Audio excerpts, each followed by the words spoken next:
Customisable, கம்ப்ளீட்டாக customisable தான்.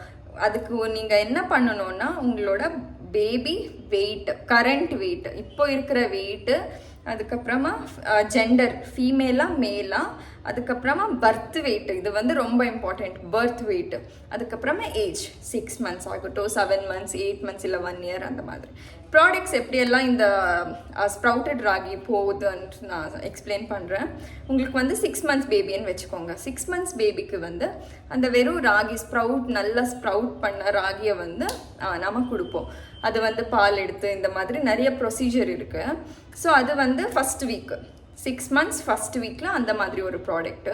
Second வீக்கில் வந்து ஒரு பொருளை ஆட் பண்ணுவோம். 6 months 2 weeksக்கு அது மாதிரி. அது அந்த குழந்தைக்கு ஒத்துக்குதா, இதில் ஜீரணமாகிறதுக்கு என்னென்ன பொருட்கள் ஆட் பண்ணுறோம், இதெல்லாமே ஃபேக்டர்ஸ் அதில் இருக்கும். ஸோ என்னோட குழந்தைக்கு எங்கள் அம்மா என்ன பண்ணி கொடுத்தாங்களோ அதுதான் உங்களுக்கு நம்ம ப்ராடக்டாக கொண்டு வந்திருக்கோம். ஸோ அதுதான் உங்களுக்கு அம்மாவின் கைப்பக்குவம். ஸோ நெக்ஸ்ட்டு வந்து பேபிக்கு வெயிட் கெயின் பவுடர். ஸோ அது எப்படின்னா டாக்டர் சொல்லுவாங்க, இல்லை ஆக்டிவாக இருந்தால் போதும், வெயிட் எல்லாம் செக் பண்ணாதீங்க. வெயிட் செக் பண்ணணும், ஆஃப்கோர்ஸ் அதுவும் ஃபேக்டர் தான். பட் ஆல்மோஸ்ட் என்ன சொல்லுவாங்க, நம்ம பேரண்ட்ஸ்க்கு என்ன இருக்கும், இவன் வெயிட்டே ஏற மாட்டேன்றான், ரொம்ப தின்னாக இருக்கா, அந்த மாதிரி எல்லாம் தாட்ஸ் வந்துட்டு இருக்கும்போது டாக்டருக்கு கன்சல்ட் பண்ணும்போது ஆக்டிவாக இருக்கான்னு பாருங்கள், அவன் நார்மலாக இருக்கான், வெயிட் எல்லாம் ஒன்றும் இல்லை, நார்மலாக தான் இருக்குன்னு சொல்லிட்டு அனுப்பிடுவாங்க. பட் நமக்கு பேரண்ட்ஸ்க்கு ஒரு கவலை இருக்கும் இல்லையா?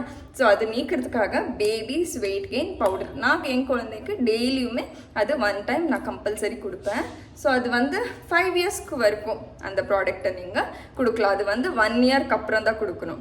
பிஃபோர் 1 year வந்து வெயிட் கெயின் பவுடர் கொடுக்கக்கூடாது. ஆஃப்டர் 1 year வந்து நீங்கள் அண்டர் வெயிட்டில் இருந்தாலும் சரி, இல்லை ஓவர் வெயிட்டில் இருக்கிற பேபிக்கா, எந்த மாதிரி பேபிக்கானாலும் நீங்கள் வந்து அது கம்ப்ளீட்டாக வளர்கிறதுக்கு ஹெல்ப் பண்ணுற, பூஸ்ட் பண்ணுறதுக்கு, வெயிட் கெயின் பூஸ்ட் பண்ணுறதுக்கான ப்ராடக்ட் தான் வெயிட் கெயின் பவுடர்.